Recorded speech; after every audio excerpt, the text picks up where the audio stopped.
내기는 이제 모세 오경 중에 세 번째 책이죠. 모세 오경이 5권 중에 가장 중심이 어딜까요? 레이기입니다. 레이기요. 그래서 레이기는 모세 오경 중에 가장 핵심적인 내용이라고 볼 수 있습니다. 우리 이제 유대인들이 태어나서 눈에 보이고 귀로 들릴 때 제일 먼저 배우는 책이 어떤 책일까요? 레이기예요. 레이기입니다.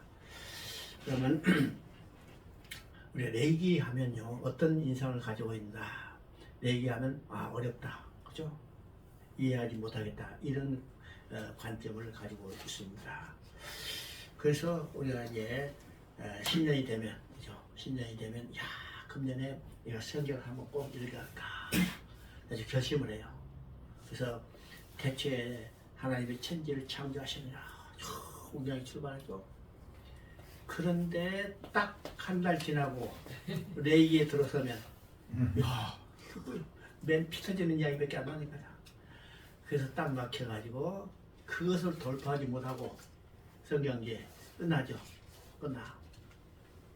매년 그렇게 반복되다가 결국 한 번도 창세부터 여기 계시록까지 독파하지 못하고 끝나는 사람들이 많아요, 실제로. 우리 이제 한국에서 그렇고 중국에서 그렇고 성경 일독 운동하면서 성경 앞페이지에 뒷페이지에 일독표가 있죠. 왜 일독표가 있을까요? 왜 일독표가요? 여러분 소설책에 일독표 있는 거 봤어요? 소설책에 일독표, 삼국지 일독표 있는 거 봤어요? 삼국지 일독표가 없어도 30번 읽었다 이번에 이재명이 목에 여기 칼 찌는 사람 구치소에 들어갈 때 책 안 넣으라니까 뭘 넣어줬어요? 삼국지 넣어줬잖아요. 그죠? 재밌으면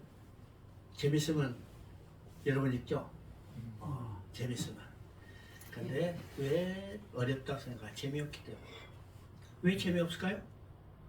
내용이 어떤 내용인지 이해가 안 되니까 재미가 없죠? 이해가 안 되네요. 왜 이해가 안 될까? 여러분 가르치지 않았기 때문에 이해가 안 되는 겁니다.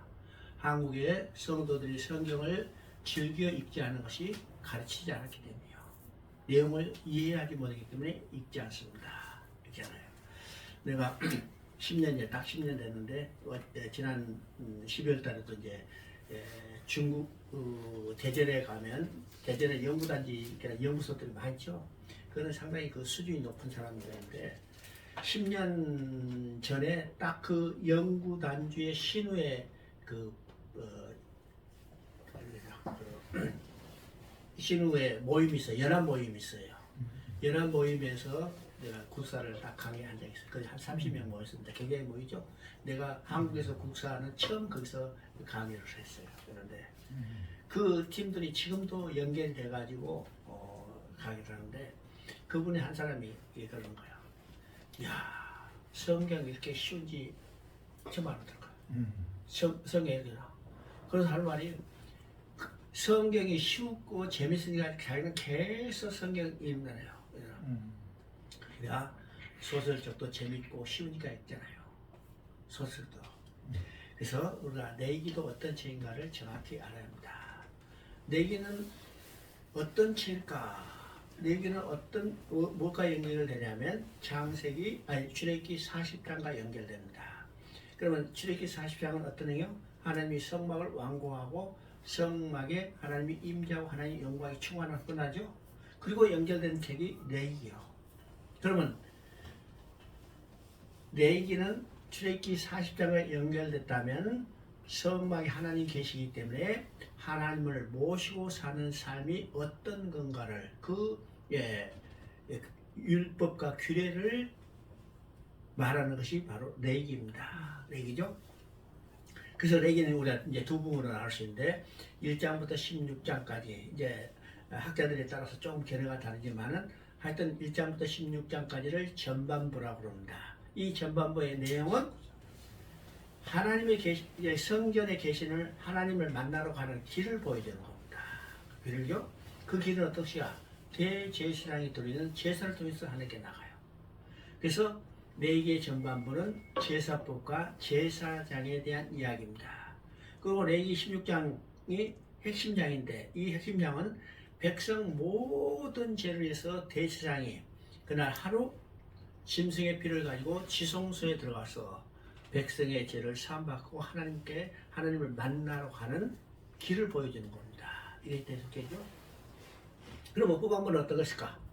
하나님이 보여주는 길을 통해서 하나님을 만났다면 하나님을 만난 목적이 뭘까요? 하나님을 만난 목적. 우리 이제 서울대만이 지금 이제 많은 사람들이 고향에 가죠. 부모도 만나고. 부모를 받는 목적이 뭘까? 목적이 뭘까요? 대부분 우리는요, 만나서 건강한가, 잘 살까, 예, 보고 돌아오죠?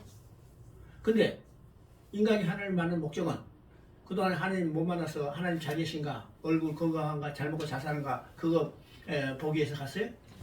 아니. 하나님 만난 목적은 하나님과 영원히 함께 살겠어요. 그러면 하나님과 영원히 함께 살기 위해서는 어떨까? 하나님은 거룩하니까 하나님과 영원히 함께 살기 위해서는 거룩해야 해요. 그래서 레위기 후반부의 주제는 내가 거룩하니 너희도 거룩할지어다. 그래서 하나님 만난 인간이 하나님과 영원히 함께 살기 위해서 거룩해지는 곧 성결법에 대한 규례라는 것이에요. 그러니까 레위기는요, 전반부는 하나님 만나는 길을 보여주고 후반부는 하나님과 영원히 살 수 있는 방법, 곧 성결법에 대해서 이야기합니다. 이것이 레위기의 주제입니다. 그러니까 레위기의 모든 세부적인 내용은 이 주제와 연결됐어요. 그러니까 이것만 알면 레위기가 결코 어려운 책이 아니라는 사실을 알죠. 많은 제사법이 뭐요? 하나님께 나가는 길을 보여주는 겁니다. 그죠? 그래서 이런 관점에서 우리가 레위기를 볼 수 있어야 합니다. 그러면 하나님께 나아가는 길을 제사장이 드리는 제사를 통해서 하나님께 나아갔어요. 그래서 레위기는 5개 제사가 나옵니다. 5개 제사. 이 첫 번째 제사가 번제인데 1장 3절을 봅니다. 그 예물이 소의 번제이면 흠없는 수컷으로 회막문에서 여호와 앞에 기쁘게 받으시도록 드릴지니라. 자, 1장은 번제에 대한 겁니다. 번제는 모든 제사의 가장 기본되는 제사입니다. 출애굽기 이후에 제사가 조금 이제 구분되기 전에는 전부 다 어떤 제사를 했냐면 번제를 드렸어요. 창세기는 다 번제죠. 아브라함도 번제, 그 전에 노아도 번제, 그 다음에 이삭도 야곱도 다 번제를 드렸습니다. 그리고 출애굽기 이후에 지금 번제와 화목제와 속죄제라고 여기는 이제 네 개는 속죄제와 속건제까지 다 나오죠. 그러니까 이 나누기 전에는 번제로 다 되는데 번제는 그래서 가장 기본되는 제사입니다. 그래서 번제는 여러 가지 의미가 다 포함되어 있어요. 그죠? 여기에 속죄의 의미도 있고 화목의 의미도 있고 다 포함되어 있는데 가장 중요한 것은 완전한 헌신과 완전한 순종에 대한 겁니다. 그죠? 그러면 이 완전한 헌신, 완전한 순종은 누구에 대한 예표인가? 예수 그리스도의 완전한 순종, 완전한 헌신을 예표합니다. 예수님은요, 십자가에서 피 한 번을도 남기지 않고 우리를 위하여 완전한 자기 몸을 주셨어요. 이게 완전한 헌신입니다. 또 예수님은 십자가에서 죽기까지 아버지 하나님께 순종했죠? 이것이 번제입니다. 그 다음에 이제 2장에는 소제예요. 소제는 피 없이 드리는 유일한 제사입니다. 자, 누구든지 소제에게 예물을 드리거든 그 안으로 예물을 삼아 그 위에 기름을 붓고 또 그 위에 유황을 넣어라. 이 피 없이 드리는 제사의 의미는 뭘까? 예수님의 생애를 예표합니다. 예수님은 이 땅에 오신 것부터 시작해서 십자가에 죽으시고 부활해서 승천하시기까지 모든 생애를 소제로 예표하는데 이 소제는 피 없이 드리는 제사이기 때문에 자 바로 예수님의 죄 없이 흠 없이 살으셨던 이 생애를 예표하는 겁니다. 자 여기서 소제를 드릴 때 소제 제물을 어떻게 했어요? 고운 가루로 이 고운 가루는 어떤가? 레위기 보면요, 이 곡물을 3번 찧어서 껍질을 벗기고 그것을 또 여러 번 갈아서 아주 고운 가루로 만들어냅니다. 이건 완전 철저히 자기 부인 헌신을 이야기하는 겁니다. 예수님은 우리를 위하여 그 고난을 받으신 것을 그대로 예표하죠. 그 다음에 3장은 화목제입니다. 사람이 만일 화목제 예물을 드리되 서로 드리려면 수컷이나 암컷이나 흠없는 것으로 여호와 앞에 드릴지니. 자, 여기서 화목제입니다. 화목제에 대해서 가장 확실하게 딱 간결하게 정의해 놓은 것이 어디냐면 로마서 5장 10절입니다. 거기에 보죠. 곧 우리가 원수 되었을 때 그의 아들의 죽으심으로 말미암아 하나님과 화목하게 되었은즉 즉 화목하게 된 자로서는 더욱 그의 살아나심으로 말미암아 구원을 받을 것이라. 자, 이게 아주 그냥 이 5장 10절만 읽으면 화목제의 의미가 무엇인가 금방 나오죠. 원수 된 자를 화목케 하는 거예요. 원수 된 자. 자, 여기서 표현이 아주 중요합니다. 우리가 원수 되었을 때 그의 아들의 죽으심으로, 그렇죠? 아들의 죽으심으로 말미암아. 그러면 로마서 5장을 보면요, 이 세 단계가 나옵니다. 첫째는 어떤 데인가? 로마서 5장 6절에 우리가 아직 연약할 때 그리스도께서 죽으심으로 씁니다. 그렇죠? 그러면 우리가 아직 연약할 때란 어떤 의미인가? 육신을 가진 인간이 율법을 다 지키지 못한 상태를 연약한 상태라는 거예요. 연약할 때. 연약한 상태, 곧 하나님 앞에 나아가지 못한 그런 상태를 연약한 상태라고 하죠. 그때 누가 죽으신가? 그리스도께서 죽으셨어요. 자, 로마서 8장 3절 이것을 구체적으로 말합니다. 율법이 연약하여 할 수 없는 것을, 이 말은 어떤 거예요? 율법을 다 지키지 못해서 하나님께 나아갈 수 없다는 상태를 율법이 연약하여 할 수 없는 것을 의미합니다. 하나님께 사시나니, 하나님께 사시나니. 그러면 하나님께서 어떻게 했으며 그 아들을 육신의 모양으로 만드시고 그에게 우리의 죄를 담당시키셨답니다. 두 번째 단계는 어떻게요? 5장 8절입니다.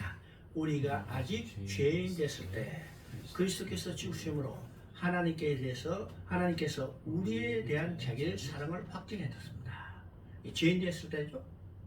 죄인 되었을 때나 연약할 때나 똑같은 상태입니다. 왜요?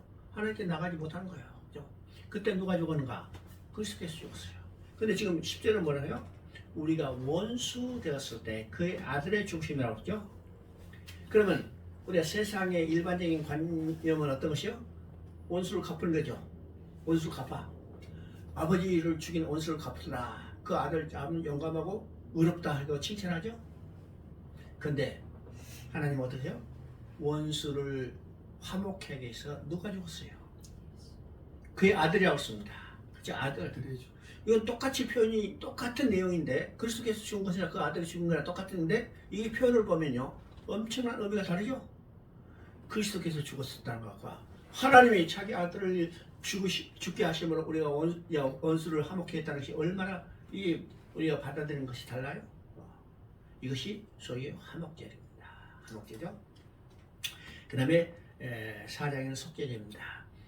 속죄, 만일 기름 부음 받은 제사장이 범죄하여 백성이 허물이 되었다면 그가 범한 죄로 말미암아 허물은 수서가지로 속죄제물을 삼아요.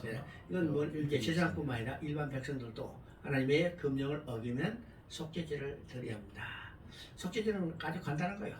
죄 지으면 처벌받는 겁니다. 그죠? 이게 속죄제입니다. 아담이 범죄로 했는데 누가 속죄를 이제로 들어줬어요? 예수님이 대신 들어줘요. 속죄예요. 이것이 속죄제입니다.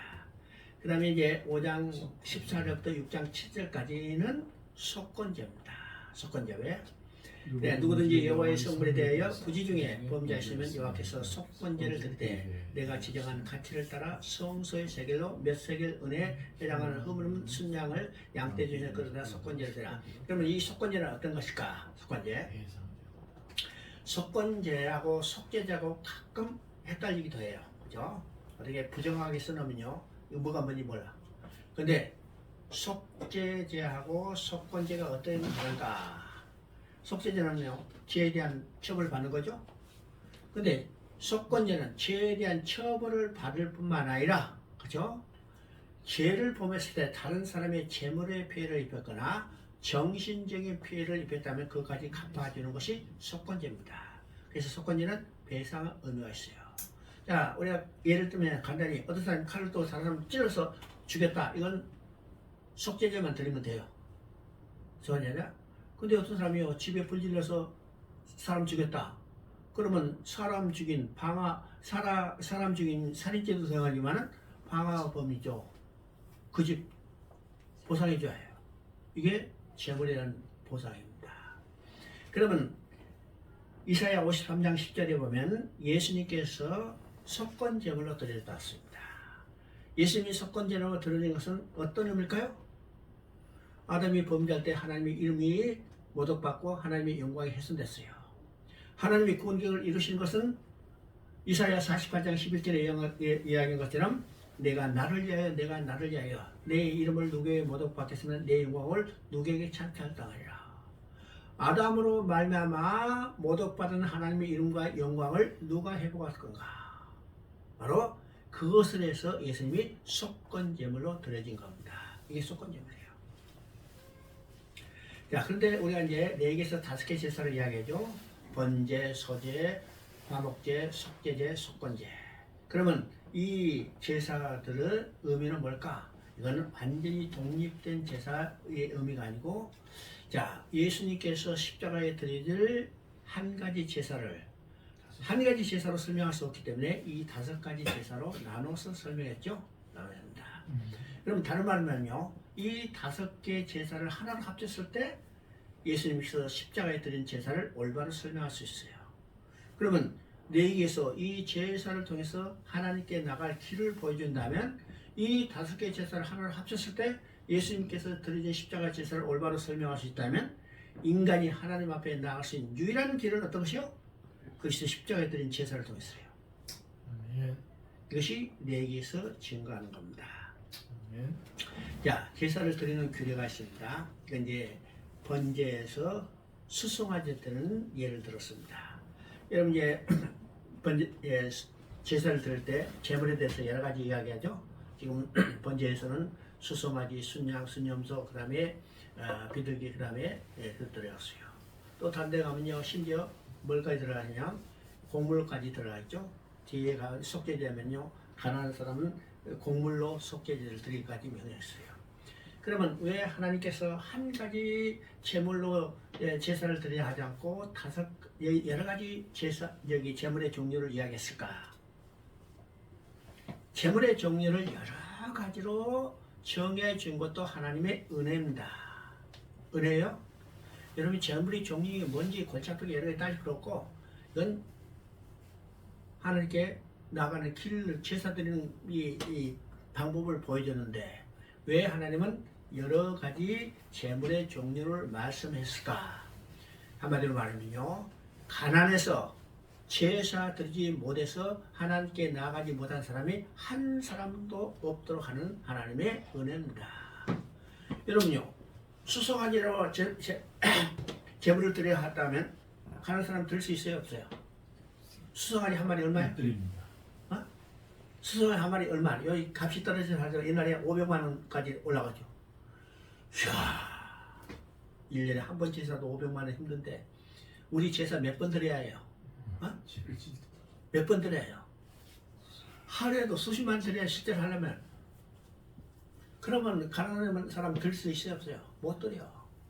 그래서 좀 가난한 사람은 어떻게 해요? 양으로. 그보다 못한 사람은 비둘기로. 그보다 못한 사람은 곡물로 드리라. 이렇게 제물의 종류를 구분해 줬어요. 반대로 세로만 드리라 하면 부자는요, 죄 짓는 거 우습게 여기죠? 우습게 여기요. 여러분 밀수범이나 마약 사범들 왜 계속 없어지지 않아요?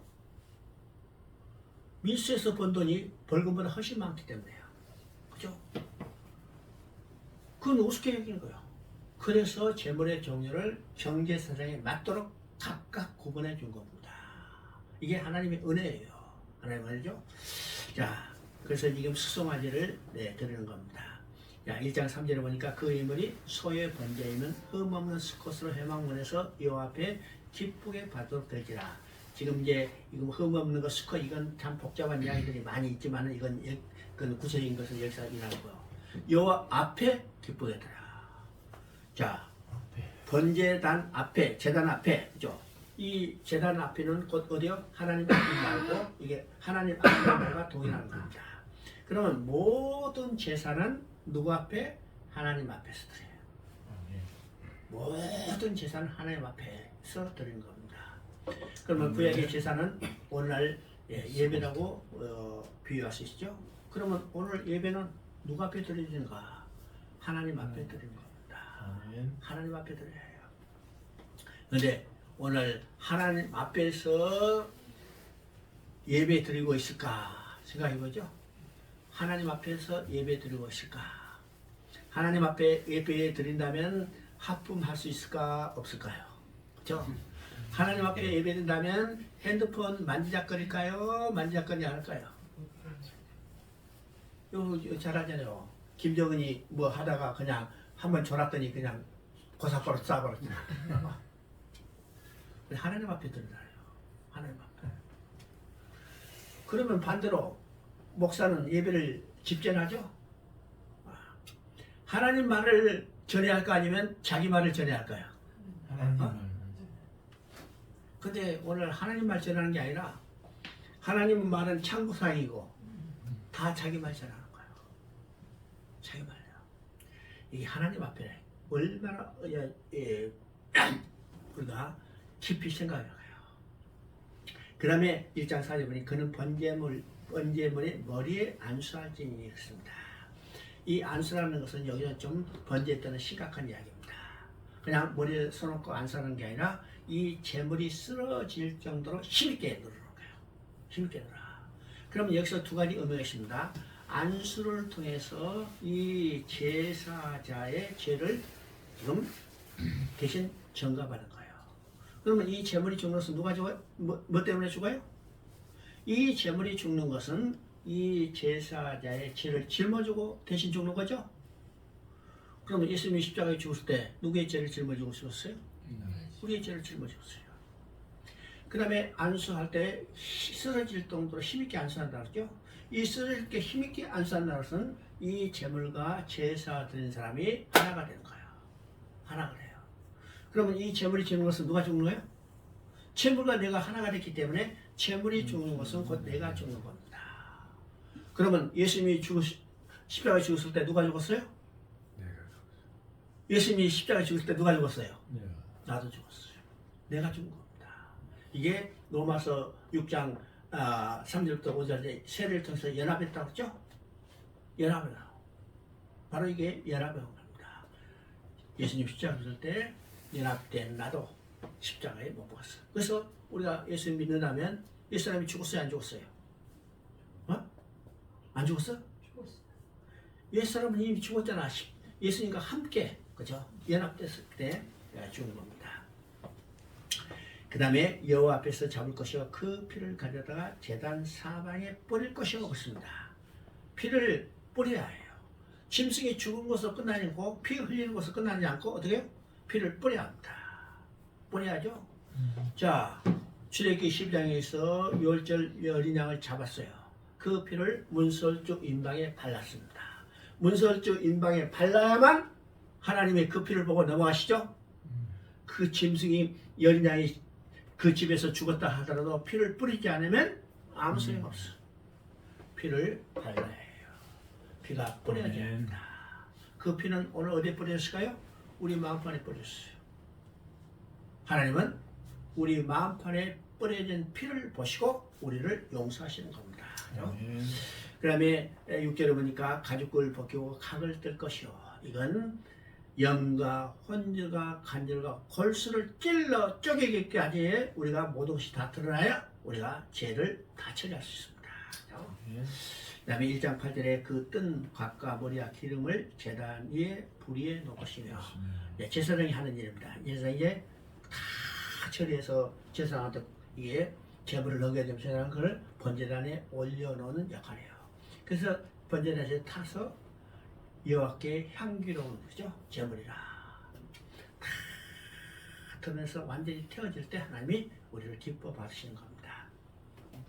2장 9절 보면 내장과 정강이를 물로 씻을 것이요 이는 화제라 그랬죠. 내장과 정강이 그죠? 내장과 지금 다 하면 불에 태워주면 끝날 건데 왜 내장과 정강이를 물로 씻으라 할 거예요? 내장은요 우리의 안에 보이지 않는 것들이고 마음과 생각들이고 이 정강이는 우리의 손과 발 이게 행동하는 것이죠. 우리 마음과 생각 우리의 드러나는 행동까지도 다 정결케 해야만 어떻게 해요? 하나님이 기뻐 받으실 겁니다.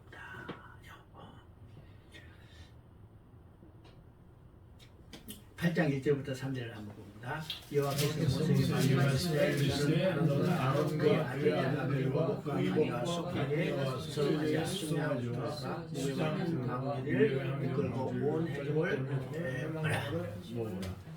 자 지금 이제 레위기 1장부터 이제 7장까지는 어떤 내용인가? 그럼 1장부터 5장까지 6장 이제 까지 이건 이제 5개의 제사를이죠. 이건 각 제사 드리는 사람이 각 개인이 행할 일이 무엇인가를 쭉 이야기합니다.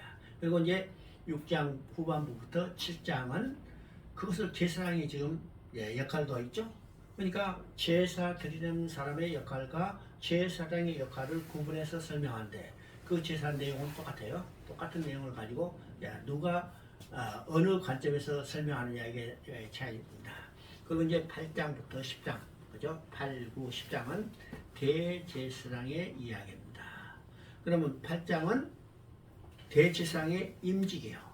그래서 지금까지 여태까지는 모세가 대제사장 역할을 하다가 지금 8장에서 드디어 공식적인 첫 번째 제사장 아론이 대제사장으로서 기름 부은 장 받습니다. 그리고 9장에서는 이제 대제사장으로 첫 번째 취임한 그죠? 임직한 아론이 백성들을 위하여 제사 드리는 첫 번째 제사죠. 그리고 10장에서는 이 제사가 끝나는데 아론의 두 아들이요 하나님이 명하지 않는 다른 불로 분향하다가 하나님의 진노로 죽게 되는 이 사건을 기록하고 있습니다. 그렇죠? 그럼 여기서 이제 대제사장에 대한 이야기죠. 여기서 대제사장은 누구에 대한 일까? 그러면 대제사장의 사명부터 우리가 생각해 봅니다. 대제사장의 사명은요 아주 간단해요. 간단해. 구약의 대제사장 별로 할 일 없어. 그죠? 그런데 제사장이 딱 한 가지 중요한 일은 대속죄에 백성의 모든 백성을 위해서 짐승의 피를 가지고 지성소에 들어가요. 그래서 속죄소 위와 속죄소 앞에 뿌리므로 백성의 죄를 사함받고 하나님 앞에 나아가게 하는 이것이 대제사장의 가장 중요한 사명입니다. 그러면 구약의 아론과 그의 후손들의 대제사장 사명은 누구에 대한 예표인가? 우리의 큰 대제사장 대신 예수 그리스도에 대한 예표입니다. 그러면 구약의 대제사장과 예수 그리스도의 대제사장은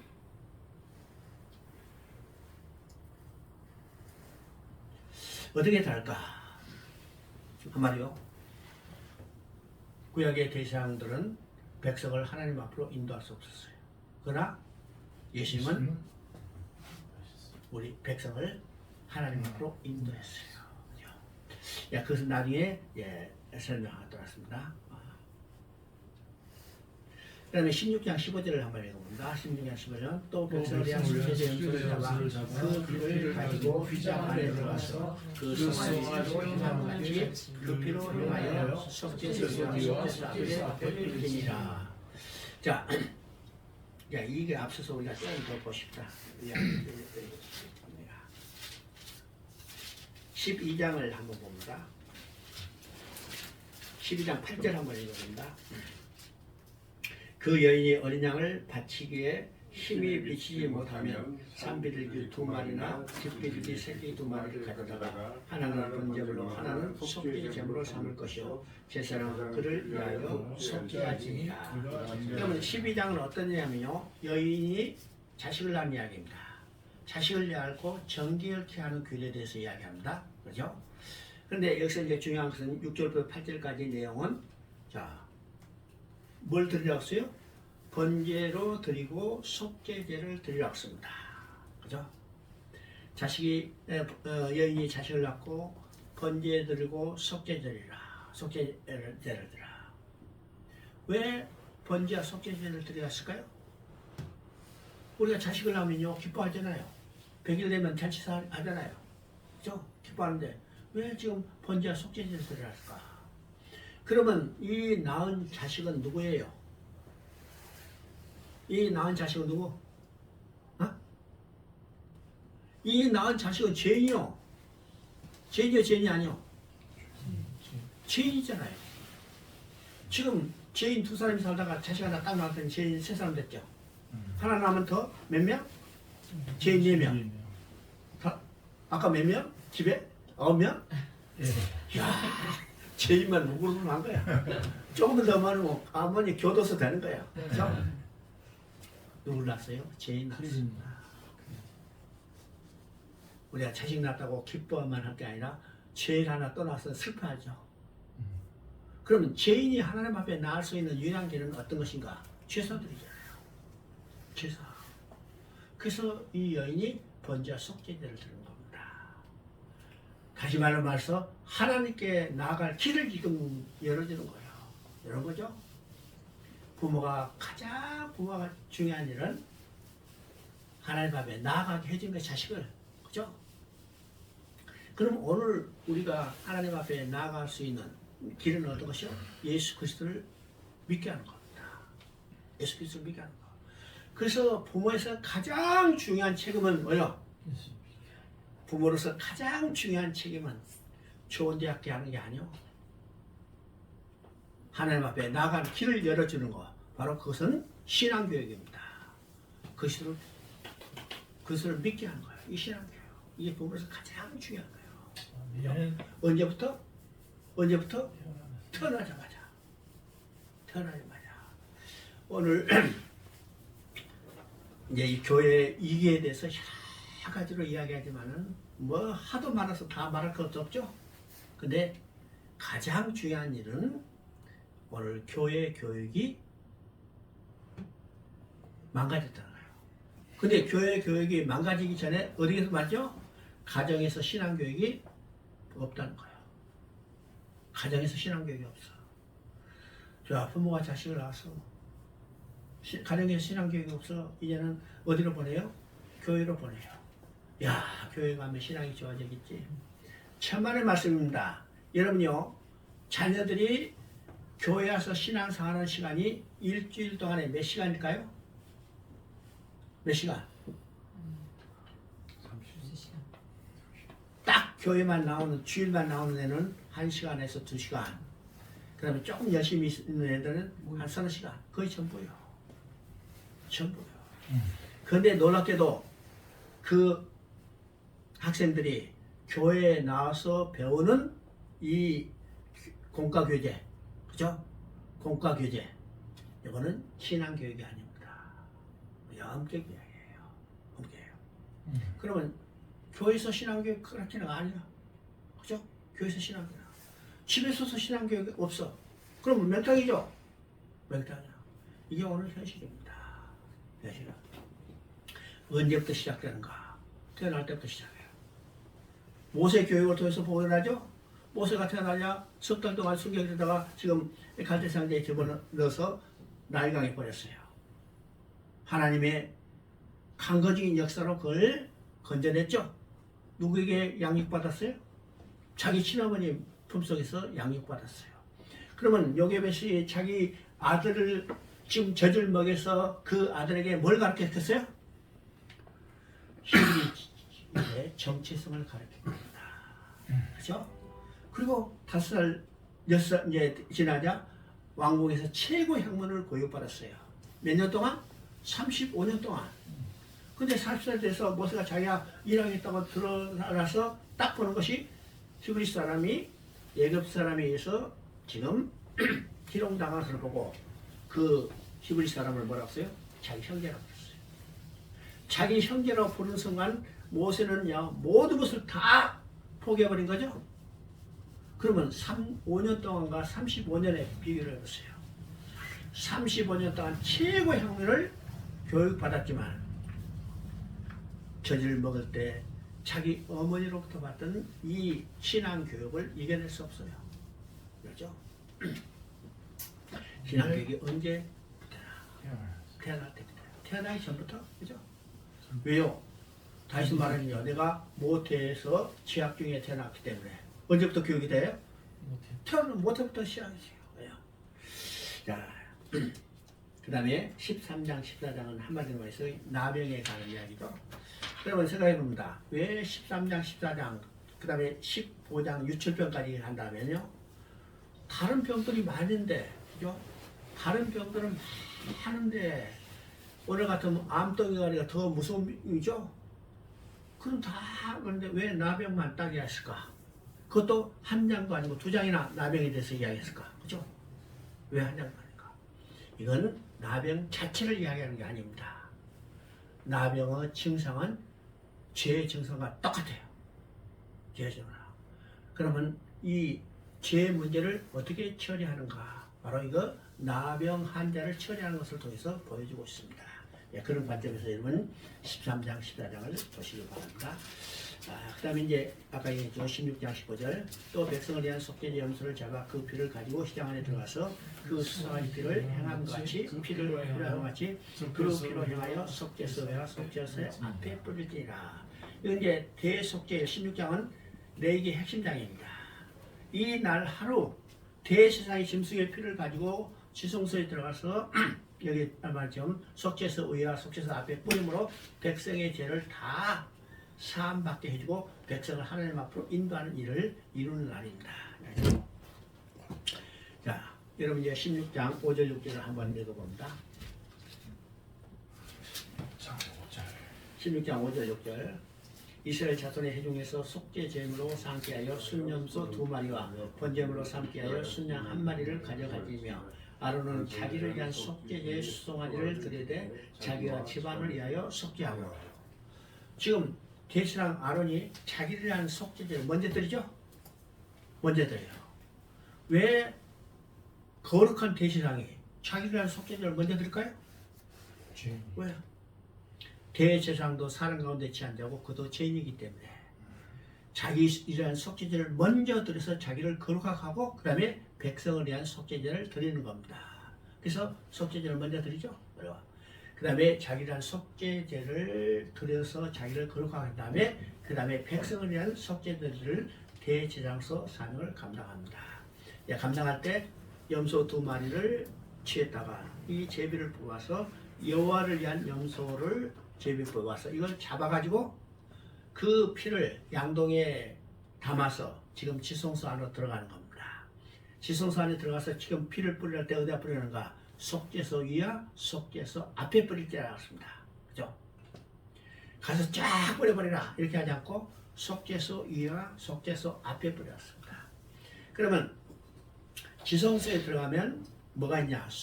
언약궤가 있죠? 언약궤가 있습니다. 이 언약궤를 덮는 뚜껑이 지금 우리나라 번역은 속죄소라고 되어 있습니다. 중국말로는 시원자라고 써요. 시원자, 속죄소. 그러니까 다른 기구가 아니고 언약궤가 있다면 언약궤를 덮는 뚜껑이 속죄소고, 그죠? 그러면 이 속죄소 그룹 2가 이제 마주보고 있고 그 가운데가 누구의 자리요? 하나님의 보좌입니다. 하나님의 보좌. 그러면 하나님이 이 속죄소에 앉으셔가지고 밑을 내려다보면 어떻게 될까? 밑에는 이 언약궤이기 때문에 언약궤는 뭐가 있어요? 하나님이 써주신 돌판, 그죠? 십계명 돌판이 있습니다. 그러면 하나님이 내려다보시면 뭘 통해서 보냐? 언약궤 안은 율법을 통해서 보게 되죠? 그러면 율법을 통해서 본다. 율법을 통해서 보면 어떤 거요? 다 죄 안에 있는 겁니다. 왜요? 다 율법을 지킬 수 없죠? 그래서 죄 안에 있어요. 죄 안에 있으면 뭐예요? 심판 안에 있고 심판은 정죄입니다. 이것이 피가 없을 때예요. 근데 거기다 피를 뿌렸어요. 피를 뿌리면 이제는 뭘 통해서 봐요? 하나님이 여기 계시면서 피를 뿌리셨기 때문에 이제 피를 통해서 보죠. 피를 통해서 볼 때는 용서입니다. 그래서 언약궤 위에 뿌렸어요. 그 다음에 언약궤 앞에 뿌리더라. 아니 속죄소 앞에 뿌리라. 속죄소 앞에 뿌리죠. 하나님은 지금 여기 앉아 계시는데 피가 뿌려지지 않으면요 다 볼 때 누구예요? 다 죄이죠. 근데 이제 피가 뿌렸기 때문에 뭘 통해서 봐요? 피를 통해서 볼 때는 사함이에요. 그래서 속죄소 위에 뿌리라, 속죄소 앞에 뿌리라 했습니다. 뿌리라고 그랬죠? 뿌리라고 했어요. 뿌려져야 합니다. 아까도 얘기했지만은 문설주인방에 발라지하듯이 뿌려져야 해요. 그래서 신약에서는 예수 그리스도의 흘림피가 우리 마음에 뿌려졌어요. 하나님은 우리 마음에 뿌려진 피를 통해서 보실 때 우리 죄가 사함받고 하나님께 나아가 하나님과 영원히 함께 기뻐한 즐거운 삶을 누릴 수 있게 되는 거죠. 자, 그러면 아까 이제 얘기했죠. 구약과 신약의 제사 이가 어떻게 다른가? 이건 히브리서에도 아주 히브리서에 정리하는데 여기서 레위기가 핵심이기 때문에 레위기를 통해서 한번 봅니다. 신약이나 구약이나야 똑같이 하나님께서 나아갈 수 있는 유일한 길은 뭐냐? 제사를 통해서 나가요. 그죠? 제사를 통해서만 나갑니다. 그러면 신약과 구약과 신약의 제사가 어떻게 다른가를 우리가 알아야 합니다. 그러면 제사에는 세 가지 요건이 있어야 합니다. 제사는 세 가지 요건인데 그 세 가지 요건은 어떤 것일까? 첫째는 제단이 있어야 합니다. 제단이 있어야죠. 그래서 우리가 예를 보면요, 제사할 때 다 먼저 이야기하는 제단을 쌓고, 그죠? 제단을 쌓고, 그 다음에 거기다가 제사를 드린다고 이야기해요. 이 제단이 있어야 합니다. 두 번째는 제물이 있어야죠. 제물이 있어야 합니다. 세 번째는 제사랑이 있어야 합니다. 이것이 구약이나 신약이나 똑같이 하나님께 나아가는 길은 제사인데 이 제사를 드린 데는 세 가지 요건이 있어야 하는데요. 그러면 구약과 신약의 제사가 어떻게 다를까? 우리가 제사장부터 봅니다. 제사장. 아까 얘기했죠? 구약에는 아론의 계열의 제사장들이요. 대제사장들이요. 첫 번째 아론이 공식적으로 대제사장으로서 기름 부음 받았어요. 그죠? 그래서 아론의 계열의 대제사장인데 아론의 계열의 제사장은 두 가지 제한이 있습니다. 두 가지 제한. 첫째 제한은 어떤 것일까? 첫째 제한은 아론도 사람 가운데 취한 자고 그도 죄인이죠? 그도 죄인. 그래 아까 얘기했지만 11절에 먼저 자기라는 속죄죄를 먼저 들었어요. 왜요? 그도 사람 가운데 취한 자고 그도 죄인이기 때문에 백성을 죄를 속하기 위해서 자기가 먼저 거룩해 하기 때문에 먼저 속죄죄를 드린 겁니다. 그러면 아론도 사람 가운데 취하고 그도 죄인이기 때문에 이 제사장은 완전한 제사장이요? 불완전한 제사장이요? 불완전한 제사장이잖아요.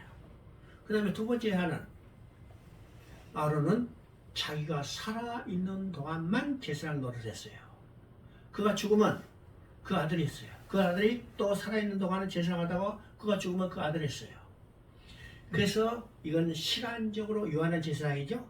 시간적으로 요한한 제사장이기 때문에 구약의 대제사장은 수십 명 있어요. 그죠? 수십 명. 그래서 이거 시간적으로 요한해서 이건 불완전한 대제사장이죠. 그래서 구약의 아론 계열의 제사장은 불완전한 제사장.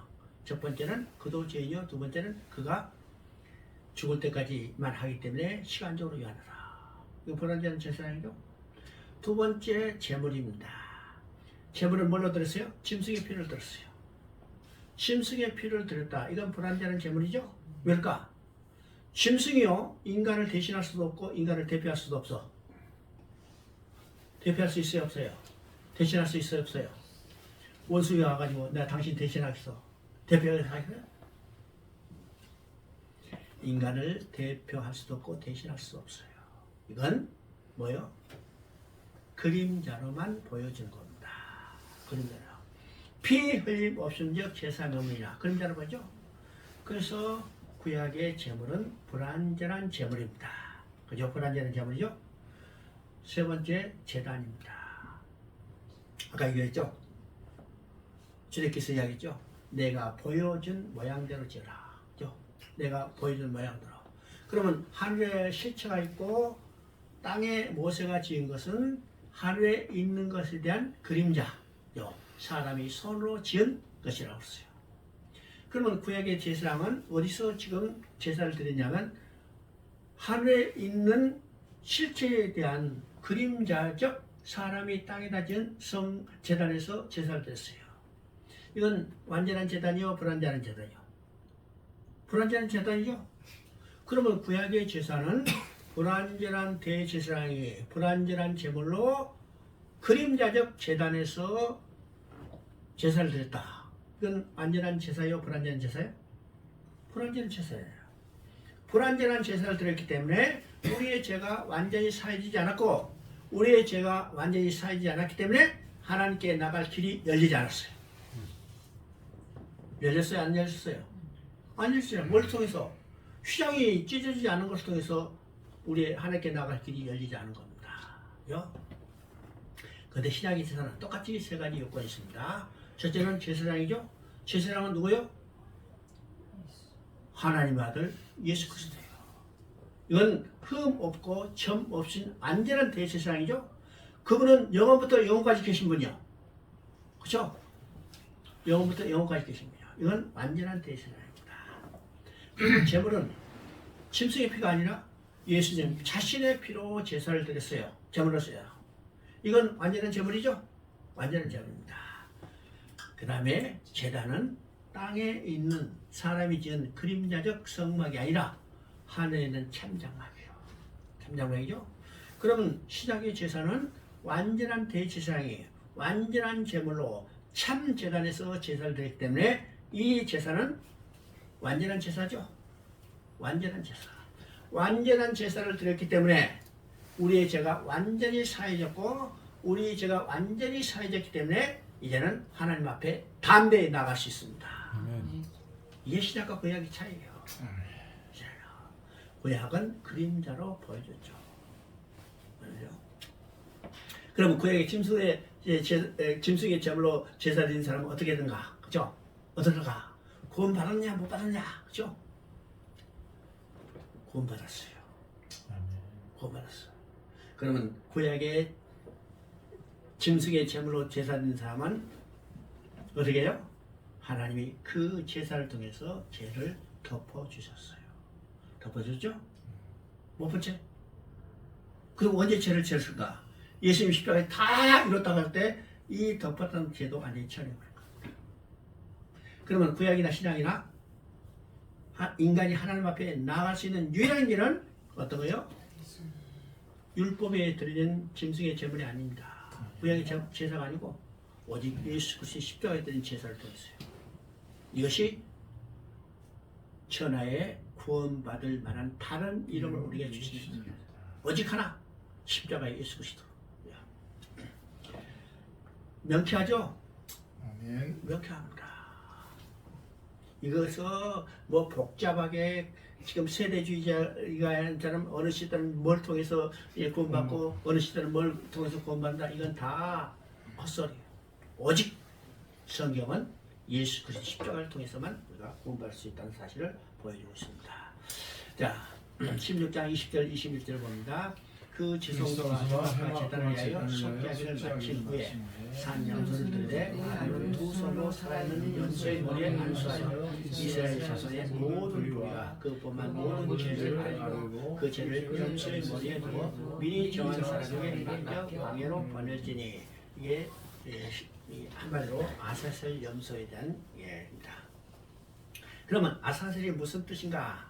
많은 학자들이 연구했지만 그 의미가 어떤 의미인지 아무도 지금 정확히 알지 못해요.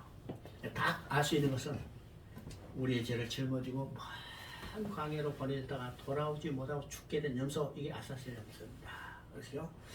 그래서 이제 염소 두 마리를 치해서 한 마리는 잡아서 피를 뿌렸고 한 마리는 지금 아사셀 염소인데, 이 아사셀 염소에서요 제사장이 두 손으로 안수했습니다. 그죠?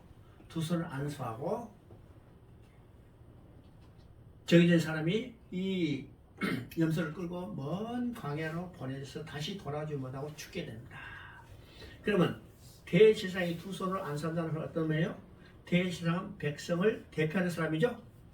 백성을 대표하는 대제사장이 두 손을 안수하는 것은 백성의 모든 죄를 이 염소에게 전가시키는 겁니다. 그러면 안수를 통해서 백성의 모든 죄를 짊어진 염소는 정해진 사람에서 끌려가서 광야로 보내다가 다시 돌아오지 못하고 죽게 된 거예요.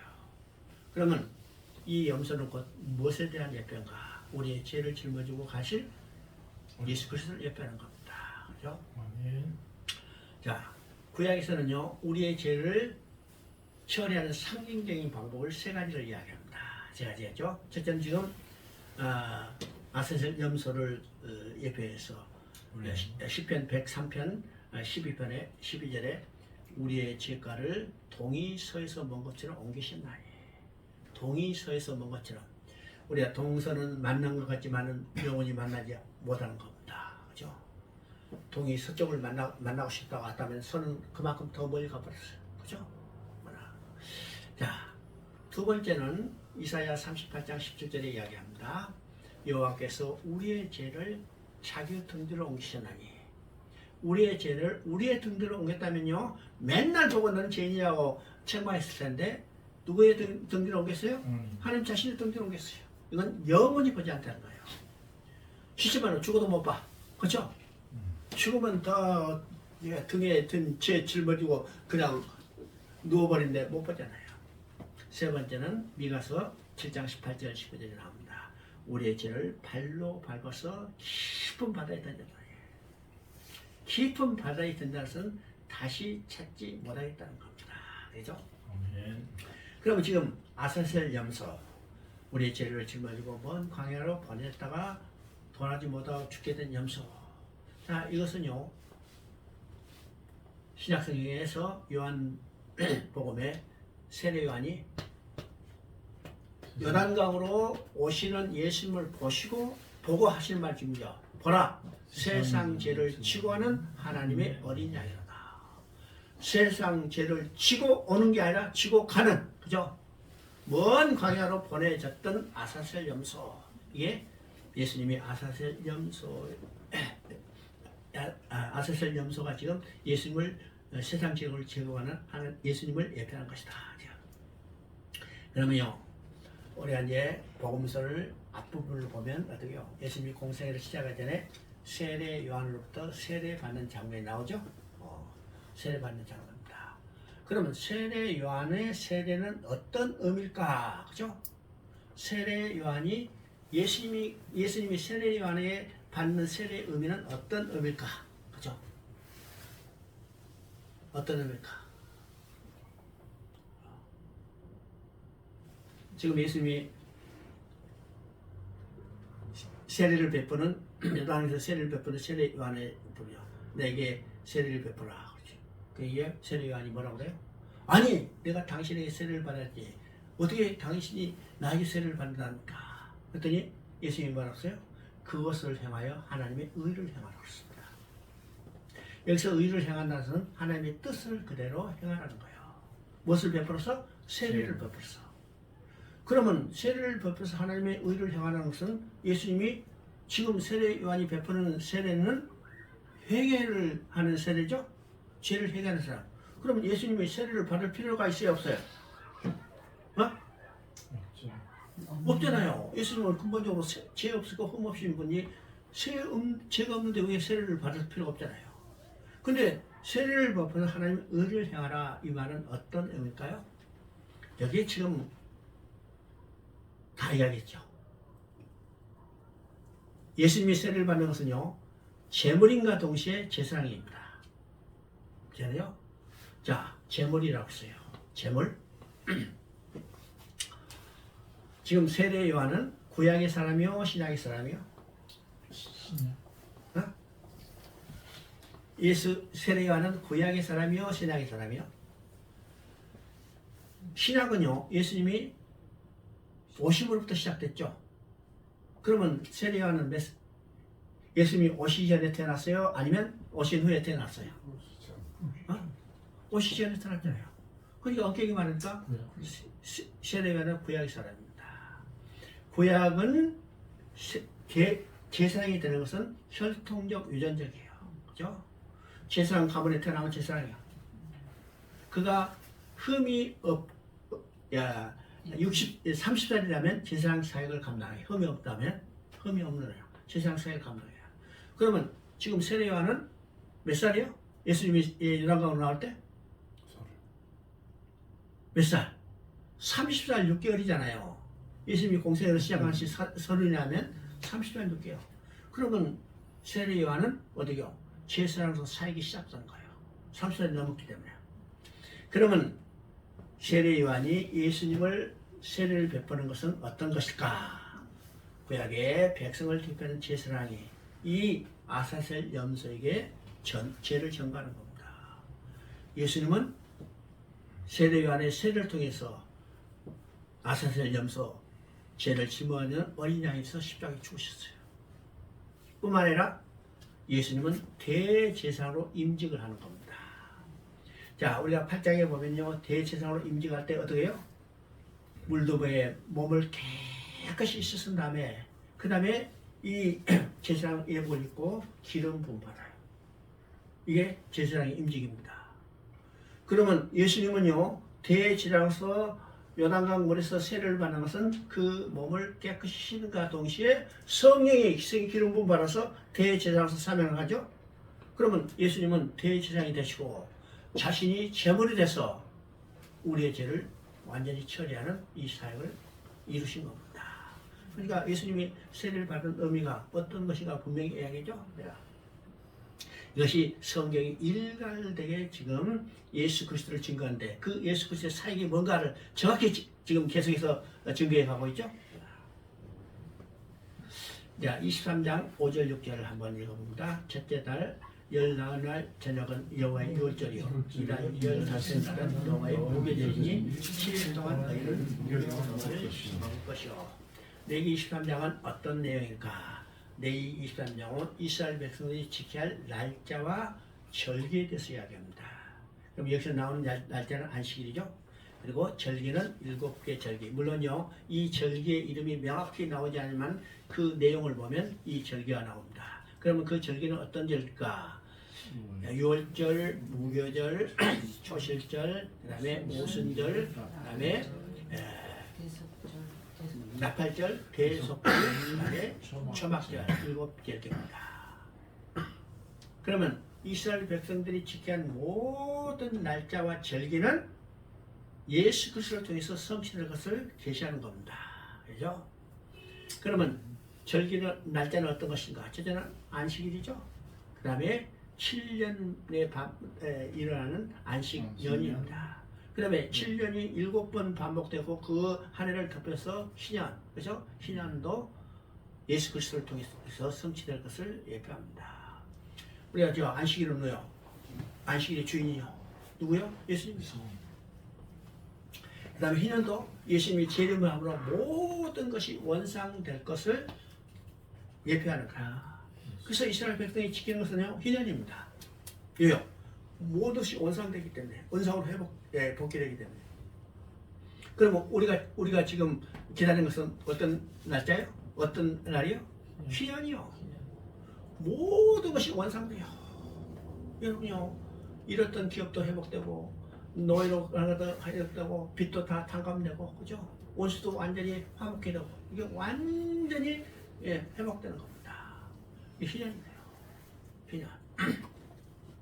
희년이 언제 이루어질까? 희년은 예수님의 재림의 때를 말하는 겁니다. 예수님이 재림하면 완전히 원상으로 회복되죠? 자, 이것이 이제 날짜입니다. 그 다음에 절기죠. 이 절기도 예수 그리스도를 통해서 성취될 것을 예표합니다. 그러면 지금 레위기에는 7절기가 나오지만은 후대에 나타난 절기가 있습니다. 그 후대에 나타난 절기가 어떤 절기일까? 에스더서에 나오는 부림절입니다. 부림절. 부림절은 어떤 절기예요? 자, 귀환하지 못하고 바사에 남아있는 유대인들이 하만에서 완전히 진멸될 그 상황인데 하나님의 은혜로 역전이 돼서 하만이 일당이 다 진멸되고 유대인들은 다시 석함을 받고 구원받는 것을 기뻐하면서 지키는 것이 불임절입니다. 그러면 이 불임절은 곧 무엇을 예표해요? 예수 그리스도를 통해서 완전한 구속을 예표하는 겁니다. 그 다음에 또 하나의 절기가 있는데 그 절기는 우리가 별로 잘 알지 못하죠. 어떤 절기일까? 요한복음 10장 22절에 나온 수전절입니다. 한번 찾아볼까요? 성경을 찾아봐야 나중에 이런 게 기억이 돼요. 요한복음 10장 22절.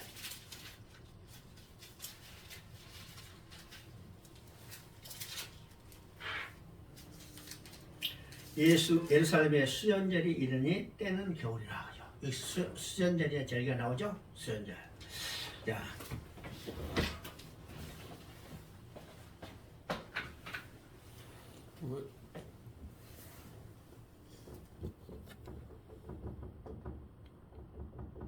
이 수전절입니다.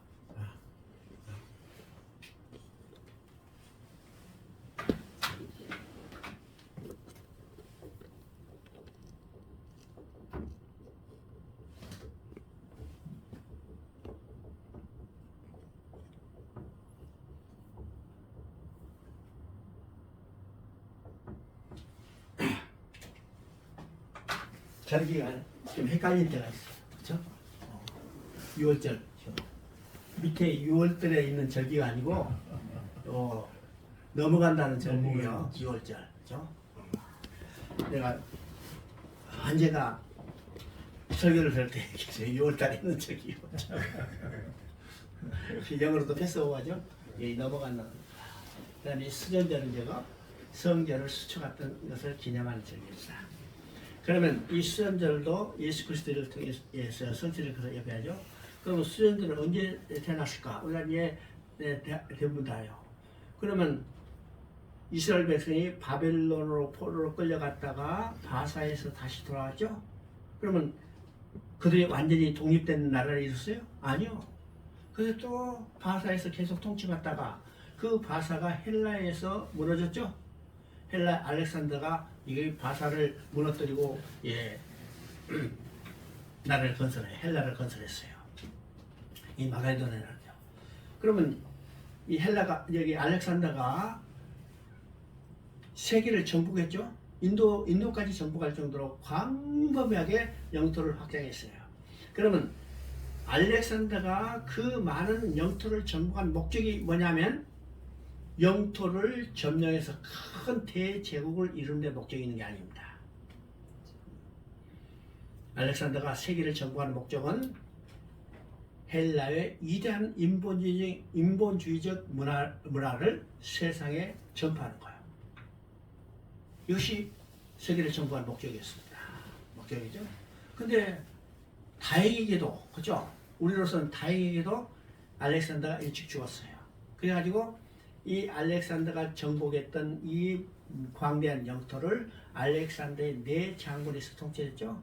그 한 통치자가 누구냐면 이 시리아를 통솔해, 그러니까 팔레스타인 이스라엘 지역과 함께 통치하는 안티오크 가문입니다. 그 가문 중에 안티오크 4세라는 사람, 안티오크스 에피파네스라죠. 자, 다른 사람이요, 뭐 문화를 전파하고 후보라도 자기 이 권세를 누리는 게 중요하게 생각했는데, 이 안티오크 에피파네스는 내가 우리 조상 알렉산더의 유업을 받아서 이 헬라의 인본주의 문화를 세계에 전파하자, 이런 야심을 가졌어요. 그러면 헬라의 인본주의 문화를 전파하기 위해서 가장 걸림돌이 된 건 뭐냐? 히브리 정신이죠. 그죠? 히브리 정신은 신본주의 정신이잖아요. 그래서 이것을 말살하기 위해서 유대인들을 학대하기 시작합니다. 그것이 얼마나 큰 핍박인가. 자, 우리가 로마 시대에 그리스도인들이 핍박받은 것은 이건 아무 정도 아니요. 엄청나게 많았어요. 그때 그 헬라에 대하여서 혁명을 일으켰어요. 소위 말해서 마카비 형제들 혁명이죠.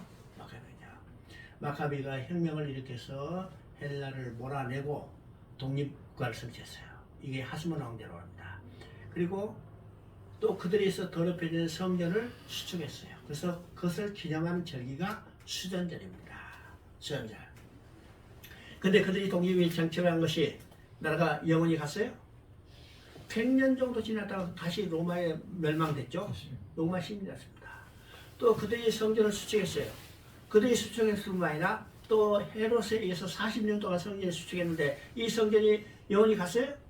로마에 의해서 예루살렘이 점령되고 멸망할 때 성전도 완전히 불에 타고 없었어요. 그러면 이 수전절의 궁극적인 성취자는 누굴까? 바로 예수님입니다. 예수님의 통치되는 이 왕국은 영원한 왕국이요. 예수님은 결코 해파되고 불타지 않는 영원한 성전이죠. 성경입니다. 이것이 수전절입니다. 그러니까 23장에 나오는 7절기뿐만 아니라 뒤에 나는 모든 절기도 유대인들이 지키는 절기도 예수 그리스도의 성취되었어요. 그래서 요한복음을 보면요, 요한복음의 특징은 예수님이 행하신 일들이 이 날짜와 절기를 배경으로 하고 있다는 사실이요. 자, 그게 안식일이 2번 나옵니다. 5장하고 9장, 그죠? 5장에는 38주년 병자를 고쳐주는 배경이고 9장에는 눈먼 자를 뜨게 해주는 것이 안식일이 배경입니다. 그 다음에 그게 6월절이 3번 나오고 초막절이 1번 나오고 어디요? 수전절이 나와요. 그러니까 그 의미는 유대인들이 지켰던 모든 절기는 예수 그리스도의 성취될 것을 예표하는 거예요.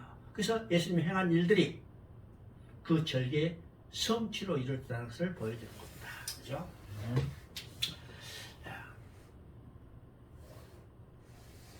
25장, 23장 5절 읽고 왔겠죠? 첫째 날 열나운 날 저녁은 여호와의 유월절이요 이달 15째 날은 여호와의 무교절이니 7일 동안 너희는 무교봉을 먹을지라. 자, 이제 첫째 절기에 지금 유월절과 무교절입니다. 유월절과 무교절은 이건 독립된 절기가 아니라 이건 연속된 절기입니다. 그래서 유월절을 지키고 반드시 연속해서 뭘 지켜요? 무교절을 지킵니다. 무교절 지키죠? 근데 지금 6월절은 며칠 날? 하루 지키고 무교절은 7일 지키라고 했습니다. 그래요? 이것이 어디서부터 나오냐면 출애굽기 12장부터 나오죠? 12장부터 앞부분은 6월절이고 15절부터는 12장 15절부터는 무교절이라는 이야기입니다. 그죠? 그러면 6월절과 무교절이 왜 연속된 절기인데 6월절을 지키고 무교를 지키되 6월절은 하루 지키고 무교절은 7일 지키라 했을까? 놀랍게도 이것이 성경의 구조라는 사실을 알아야 합니다. 성경의 구조. 그죠? 그러면 6월절은 뭘 의미해요? 우리가 구원받은 것을 상정하는 겁니다. 우리가 구원받은 것은 오래 걸렸어요? 이스라엘 백성이 애굽에서 해방돼서 나온 것은 오래 걸렸어요? 6월절을 지킴으로 그들이 너희로부터 해방돼서 나왔어요. 맞죠? 그리고 그들이 해방돼서 나와서 광야는 몇 년 동안 지냈어요? 40년 동안. 그럼 광야에 걷는 것은, 지나게 하는 것은 하나님이 그들의 옛 습성을 없애게 한 훈련이라는 사실이죠. 이건 무교절을 의미라. 누룩 없는 떡을 먹고 살라. 누룩은 뭘 상징해요? 지하 부패예요.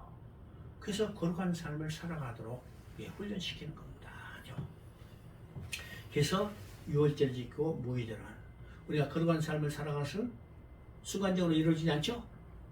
구원받는 것은 순간적으로 이루어지만 거룩한 삶을 사는 것은 오랜 시간이 걸려요. 언제까지? 언제까지?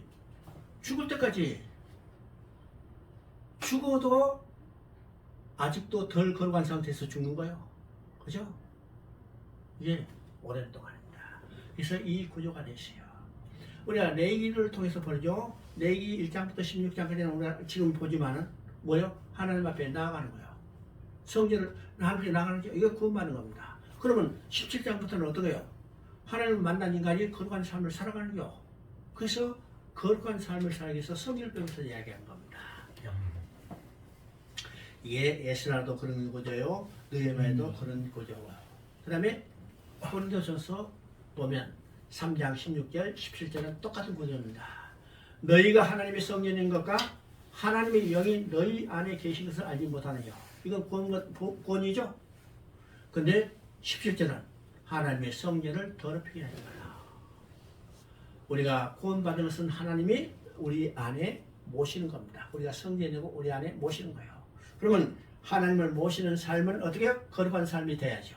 거룩한 삶이 되는 것은 성전을 깨끗하게 하는, 더럽히지 않는 겁니다. 이게 구조입니다. 그죠? 자, 그럼 23장 10절 11절 한번 봅니다. 너희의 공군의 첫 이삭 하나를 제사장에게 가져갈 것이요 제사장은 너희를 위하여 그 단을 여호와 앞에 연락되도록 흔들되 안식을 이튿날에 흔들 것이며. 이게 지금 초실적이라는 확실한 명칭은 나왔지만 이건 초실절에 대한 이야기입니다. 왜요? 곡식의 첫 이삭을 한 달이었습니다. 그러면 곡식의 첫 이삭 한 달을 제사장에게 가져오면 제사장이 이것을 하나님 앞에 흔들어 드려요. 이 흔들어 드는 제사를 우리가 요제라고 합니다. 그럼 제사를 드리는 방법이 네 가지를 이야기했어요. 첫째는 화제입니다. 제물을 완전히 태워드리는 제사를 화제예요. 두 번째는 거제입니다. 거제는 하나님께 올려드리는 제사죠. 우리가 화목제를 보면 제사 방법이 두 가지가 나옵니다. 하나는 하나님 앞에 올려드리는 거제고 하나는 하나님 앞에 흔들어드리는 요제입니다. 이 요제는요 기쁨으로 드리는 제사예요. 그리고요 또 네 번째 제사는 전제, 이제 또 관제라고 그러죠. 이 전제는 부어드리는 제사입니다. 포도주나 또는 기름을 부어드리는 것. 이 부어드리는 이 제사는 언제 드릴까? 바로 임직할 때 기름 붓죠. 또 언제일까? 바로 장례를 준비하는 겁니다. 장례를 준비하는 거. 여러분 이 복음서에 보면요, 예수님이 예루살렘에 올라가다가 어디에 들렸어요? 베다니 문둥이 집에 들렸는데 거기에 그의 이름이 생각나요. 마리아가 오갑을 깨뜨려서 붓죠. 가는 데서 그걸 보고 깜짝 놀라죠. 이야, 왜 비싼 거 썼느냐. 그죠? 그때 예수님이 뭐라고 했어요? 내 장례를 위하여 준비하시니 그만두라. 놔두라. 장례세요. 기름 부은 것이 장례예요. 이게 관제 아닙니다. 우리가 디모데후서 4장에 보면 바울이 말합니다. 내가 관제로 부을 때가 얼마 남지 않았으니 이건 죽을 때가 됐다는 거예요. 자사예요. 그죠? 이게 관제입니다. 자, 그래서 지금 여기는 흔들어 드리라. 요제를 드렸어요. 기쁨으로 드세요. 근데 언제 흔들어 드렸을까요? 안식구 이튿날. 그러면 이 첫 이삭을 하나님이 정한 날, 안식구 이튿날 흔들어 드리라. 그러면 이 초실절, 곧 첫 이삭을 하나님 앞에 드리는 것은 곧 무엇에 대한 그림자인가? 예수님의 부활에 대한 겁니다. 자, 고린도전서 15장 20절 여기 나와있죠? 이제 그리스도께서 죽은 자 가운데서 다시 살아나사 잠자는 자들의 첫 연수가 됐으니. 그러면 예수님은요 언제 부활하셨어요? 언제 부활하셨어요? 지금 28장 마태복음 28장을 보니까 안식이 다 지나고 안식 후 첫날, 안식 후 첫날이나 안식일 이튿날이나 같은 시간이죠. 예수님이 부활의 첫 열매가 돼서 하나님의 거에 기쁨으로 드리는 제물이 됐어요. 그죠? 요제로 드렸어요. 오늘 우리가 주일 예배를 드리는 것은 구약의 율법에 근거한 안식일이 아닙니다. 안식일이 아니에요. 안식일은 예수님에서 완성했고 예수님이 부활의 첫 열매가 되어서 하나님께 기쁨으로 드리는 열매가 된 것을 우리가 기념하며 기쁨으로 드리는 예배가 오늘 주일 예배예요. 뿐만 아니라 우리도 예수님 안에서 함께 부활하는 것을 기뻐하며 드리는 예배가 오늘 주일 예배죠. 그러니까 우리가 드리는 주일 예배의 의미가 구약의 안식을 지키는 개념과는 전혀 다른 사실을 우리가 알아야 합니다. 그 다음에 23장 16절 17절을 한번 봅니다. 제7 안식일 이튿날까지 합 50일 계세요. 새 소재를 여호와께 드리되 너희 처소에서 해가 10분의 1로 맞는 떡고기를 가져다가 흔들지니 이는 고구마에 누룩을 넣어서 구운 것이요 이는 천년으로 여호와께 드릴 것이다.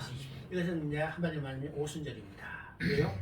지금 안식 후 이튿날까지 해서 7일 안식, 그러니까 49일이죠. 거기다가 하루를 보태서 50일이에요. 자, 오순절에 새 소재를 드려왔습니다. 그러면 오순절에 새 소재를 드리는 이 새 소재가 어떤 의미일까? 그렇죠? 어떤 의미일까? 이건 사도행전 2장을 보면요. 오순절이 이름에 그렇죠. 오순절의 이름에 성령이 불의 해와 같이 각 사람에게 임했어요. 그렇죠? 자, 성령이 임하자 베드로가 일어서서 첫 번째 설교를 하는 겁니다. 이 베드로의 첫 번째 설교는요, 오늘 신학 교회에서 설교할 가장 설교의 핵심이고 아주 모범입니다. 모범이죠. 복음을 그대로 전파하고 있는 것을 보게 돼요. 자, 이 베드로의 설교를 들은 그 모인 사람들이 어떻게 해요? 가슴을 치며 가슴을 치면서 형제가 우리가 어찌할꼬. 그때 베드로가 뭐랬어요? 회개하고 세례를 받아라. 회개하고 세례를 받은 사람이 몇 명인가? 3,000명이 되더라. 그죠? 이것이 신약에 태어난 첫 번째 교회입니다. 신약의 첫 번째. 그러면 오순절의 성령 강림으로 첫 번째 교회가 태어난 것은 레위기에서 오순절에 새 소제를 드리는 이 새 소제예요. 새 소제죠? 그러면 오순절에 새 소제 드리라는 이 새 소제가 신약의 성령 강림으로 태어난 신약 교회라는 것을 우리가 어떻게 알 수 있을까? 그게 두 개 봅니다. 에바 10분의 2로 만든 떡 두 개를 가져다 한 것이니, 자, 떡 두 개를 만들었어요. 지금 이 구약 시대죠? 구약 시대 떡을 만드는 기준은 몇 개일까요? 구약 시대 떡을 만드는 것은요, 진설병의 떡상에 진설하는 12지파를 상징하는 12개를 만들어서 두 줄로 쌓아 올렸어요. 두 줄로 쌓아. 근데 여기서 떡 두 개를 만들었죠? 12개가 아니라 두 개를 만들었어요. 두 개. 그러면 이것은 새 소재가 신약의 교회인데, 신약의 교회는 어떤 것이요? 유대인과 이방인이 담이 헐어지고 하나가 되는 겁니다. 하나가. 그래서 떡 두 개를 만들어서 흔들라. 이것이 에베소 2장 18절에 나옵니다. 그로 말미암아 우리 둘이 한 성령 안에서, 우리 둘은 누구요? 유대인과 이방인이 한 성령 안에서 아버지께 나아감을 얻게 되는 것. 오늘 교회의 의미가 이 한마디로 정리돼요. 교회는요, 모든 사람이 교회에 나와서, 그죠? 담이 흐려지고 하나님께 나아감을 얻게 되는 겁니다. 교회의 가장 중요한 것은 뭐예요? 교회에 나온 모든 사람을 하나님 앞으로 나아가게 하는 거예요. 이 땅에서 잘 먹고 잘 살게 하는 게 아니라 하나님 앞에 나아가게 하는 거예요. 하나님 앞에 나아가기 위해서는 어떻게 해요? 복음이 무엇인지를 정확히 가르쳐야 하나님께 나아갈 수 있죠? 이게 교회의 사명입니다. 또 이것이 교회가 무엇인지를 알 수 있을까? 야, 거기에 보니까 고운 가루에 떡을 만들 때 누룩을 넣어서 구운 것이요. 그죠? 떡을 고운 가루에 누룩을 넣어서 떡 두 개를 만드는데 그 떡도 어떻게 만드세요? 누룩을 넣어서. 그러면 구약의 떡을 만들 때는요, 고운 가루로 만들어서, 그죠? 누룩과 꿀은 절대로 넣어서는 안 돼요. 그죠? 누룩과 떡은, 누룩은요, 지하 부피를 상징하고, 꿀은 향락을 상징하죠. 그렇기 때문에 안 돼요. 근데 지금 여기서 누룩을 넣으라고 했어요. 왜일까요? 교회라는 어떤 것이요? 교회라는 어떤 것일까? 여러분, 교회가 제일 많아요? 아니면 교도소가 제일 많아요? 교회. 어? 몰라? 교회. 교회가 제일 많아요? 교도소가 제일 많아요? 교회가 많을 것 같아요. 둘 다 많아? 교도소 가면요, 30%는 억울하게 왔다고 그래, 죄 없는데. 그렇죠? 근데 교회는 다 난 죄인이라고 했습니다. 교회는 근본적으로 어떤 것인가? 죄인들이 모이는 것입니다. 죄인들만. 그러면 죄인들만 모였다면 그대로 두면 교도소죠? 네. 그대로 두면 교도소. 어디서 가봐요? 여러분요, 정말 내가 병원에다가 장례 식장을 만들어 놓은 것은 내가 이해가 안 가요. 그러면 무슨 말 할까? 그렇죠? 교회와 병원은 같은 기능입니다. 교회와 병원은 같은 기능이요. 그럼 교회가, 병원은 누가 모여요? 교회는, 병원은 누가 모여요? 환자들이 모이죠. 우리 이제 김선희씨는 환자들이 모이죠. 환자들이 그들의 약을 먹고 수술을 받고 건강을 회복돼서 나가는 거예요. 거기서 죽으면 그 병원 아니요. 그래 안 그래요? 장례식장에 병원에 있어야 해요, 안 해요? 없어요, 어째요? 당연히. 병원은 병 치료받는 건데 장례시키는 거예요? 아니잖아요. 물론 이제 엉뚱한 많은 일이 있지만은 원칙적으로 그런 놈 있잖아요. 환자들이 와서 약을 먹고 수술을 받아서 건강하게 회복돼서 나가는 것이 병원이지. 병원에 가서 다 죽는다면 그건 병원 아니잖아요. 교회도 어떤 것이요? 교회도 누가 모여? 죄인들이 모이는 것이요. 죄인들이 모여서 약을 먹고 수술을 받아서 회복되는 거예요. 그러면 죄인들이 치료받는 약은 어떤 것이요? 신약 구약. 복음의 약이요. 하나님 말씀이요. 말씀이죠. 또 교인들이 수술 받는 것은 어떤 것이요? 성령의 검. 그 검은 어떤 칼보다 예리하고, 그렇죠? 예리해요. 우리 영과 혼과 관여가 권수를 찔러 쪼개게 해서 모든 것을 드러내서 다 죄를 처리해서 회복돼야 해요. 회복되죠. 죄인들이 그대로 머무르면 안 되고 그 죄인들이 복음의 약, 복음의 하나님 말씀의 이 칼을 통해서 완전히 건강하게 회복시킬 거예요. 이게 병원과 교회의 기능이 같은데, 자, 병원은 신체적인 육체적인 병을 고칠 뿐만 아니라 고치지만은 교회는 완전인 거예요. 완전하게 회복하는 거예요. 이것이 교회의 기능입니다. 그래서 누룩을 넣어서 교회가 어떤 것인가를 이거 말하죠. 그 다음에 23장 34절입니다. 7월 15일은 초막절이니 영화를 위하여 7일 동안 지킬 것이라. 자, 이제 초막절입니다. 그러면 초막절은 어떤 것일까? 이 43절에 그 의미가 나오죠. 이는 내가 이스라엘 자손을 애굽 땅에서 인도하였는데 초막에 거저게 할 줄을 너희 되도록 알게 함이라. 나는 너희 하나님 여호와니라.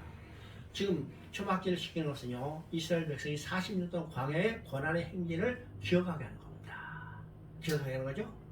자, 그 고난 골치 아픈 거 다 잊어버려라. 하나님 그렇게 말씀 안 하시오. 기억하라. 기억하라. 왜 그 고달픈 때를 기억하게 했을까요? 우리가 지난 시간 고난을 이겨낸 것을 기억해야 지금의 고난도 이겨낼 수 있고 앞으로 닥쳐올 고난도 이겨낼 수 있습니다. 그래서 잊어버리지 말라. 기억하라. 왜요? 지금 고난과 앞으로 닥칠 고난도 지난 고난을 이겨낸 것을 통해서 우리가 이겨낼 수 있게 됩니다. 그래서 그들 초막절을 지켜요. 맞았죠? 자, 그런데 36개월 보니까 제8일에도 너희가 성회가 될 것이며, 초막절을 지키고 7일 동안 지키고 7일을 지키는 것은요, 7일은 짧은 시간이고 긴 시간이기 때문에 7일이라고 합니다. 그죠? 40년 광야 행진이 결코 짧은 세월이 아니죠. 그래서 그것을 기억하기 위해서 7일 동안 지켜요. 근데 7일 지키고 8일째, 야, 고생했어요. 집으로 빨리 가라. 이렇게 하지 않았죠. 그렇죠?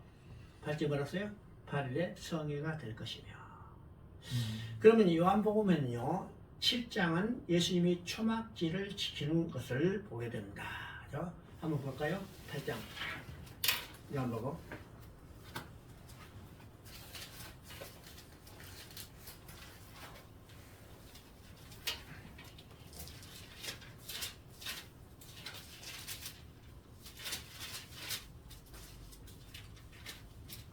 칠 7장. 자, 그 후에 예수께서 1절 2절입니다. 그 후에 예수께서 갈릴리에 다니시고 유대에 다니려 아니하시면 유대인이 죽이려 합니다. 2절 보니까 유대인의 명절인 초막절이 가까운지라. 초막절이에요. 초막절이 어디로 가냐면 예루살렘에 올라가십니다. 그래서 초막절을 다 지키고 돌아가려고 하는데 예수님이 그들을 초청한 거예요. 그들을 초청한 것이 어디냐? 바로 37절, 38절 한번 봅니다. 명절 끝날 곧 그날에 예수께서 서서 외쳐 이르시되 누구든지 목마르든 내게서 와서 마시라. 나를 믿는 자는 생명이 흐르는 것 같이 그에서 생수의 강이 흐르리라. 여기서 명절 끝날은 아까 초막절을 지켜서 지금 예수가 올라가기 때문에 초막절이죠. 초막절을 지키고 지금 다 돌아가려고 하는 그 군중들을 향해서 예수님이 소리쳐요. 누구든지 목마르든 내가 와서 마시라. 내가 마신 자는 그 배에서 생수의 강이 넘쳐나리라. 근데 그날이 어느 날이요? 명절 끝날 곧 큰 날이었습니다. 초막절을 지키고 빨리 돌아가라 하지 않고 명절 끝날 큰 날 예수님이 그들을 초청하고 있는 겁니다. 들어가죠? 그러면 레위기 23장에서는 제8일 성회를 지키라. 자, 요한복음에서는요, 초막절을 끝내고 지금 돌아가려는데 그들이 초청하면서 그날이 어느 날이요? 명절 끝날 곧 끝날이었습니다. 그러면 왜 빨리 돌아가라 하지 않고 성회로 지키라 명절 끝날 곧 끝날이라고 했을까요? 40년의 광야의 행진이 끝나고, 그죠? 그 고난의 삶이 끝나고, 그 다음에 어디로 가요? 그 다음에 어디로 가? 약속의 땅 가나안 땅에 들어가니까 그날은 기쁨의 날이요? 슬픔의 날이요? 환호를 부르겠죠? 만세! 드디어 우리가 약속의 땅에 도달했다. 우리가 예수 믿고 구원받았어요. 예수 믿고 구원받았고 이 땅에 사는 기간은 어느 기간이요? 초막절을 지키는 것 같습니다. 초막절을. 이스라엘 백성이 광야 40년대 이 고난의 행진을 했듯이 우리의 삶 가운데도 어려움이 있죠. 우리 집사님처럼 잔호 암이 걸려서 고통을 느끼고, 어떤 사람은 이런 것이 아니라 다른 또 고통, 많은 고통. 이 땅에 파도가 없는 이 바다가 없듯이 많은 수많은 고난이 지나가요. 맞죠? 근데 우리가 세상 끝날이 되면 우리의 정말 우리의 죽음을 맞이하면, 그죠? 그날은 기쁨의 날이에요, 슬픔의 날이에요? 어? 몰라? 죽어봐야? 기쁨의 날일까 슬픔의 날일까? 그날이 기쁨의 날입니다. 아멘. 기쁨의 날이야. 그럼 우리가 다 이제 누구든지 죽음을 맞이하게 돼 있죠. 이건 개인적인 종말이에요. 역사적인 종말인지 개인적인 종말인지 하지 마라. 그날은 우리가 죽는 날은 우리의 개인적인 종말, 꼭 초막절 끝날, 명절 끝날, 명절 끝날 큰 날이죠. 그날은 기쁨이 날까요? 슬픔이 날까요? 몰라? 죽어봐야 알아. 그쵸? 오늘 보면 기쁨의 날입니다. 아멘. 기쁨의 날이에요. 그러면 우리가 죽을 때 웃으며 죽을까? 울며 죽을까요? 어? 웃으면서 몰라? 죽어야지. 웃으면서 죽어야지. 그래서요, 우리 죽음도 연습해야 합니다. 매일 울다가 그날 딱 웃으려니까 입이 안 벌어지잖아요. 어? 그래서 우리요, 하루하루 죽음의 연습을 해야 하는 겁니다. 그렇죠? 언제 죽음 맞을지 모르지. 그러면 우리가 언제든지 찬송하고, 그래서 말한 대로 항상 기뻐하라. 시집하고 기도하라. 범사에 감사하라. 이게 실제로 우리의 종말을 맞이하는 준비를 하는 겁니다. 기면하는 거죠. 자, 오늘은요 여기까지. 빨리빨리 가라는 거 안 돼요.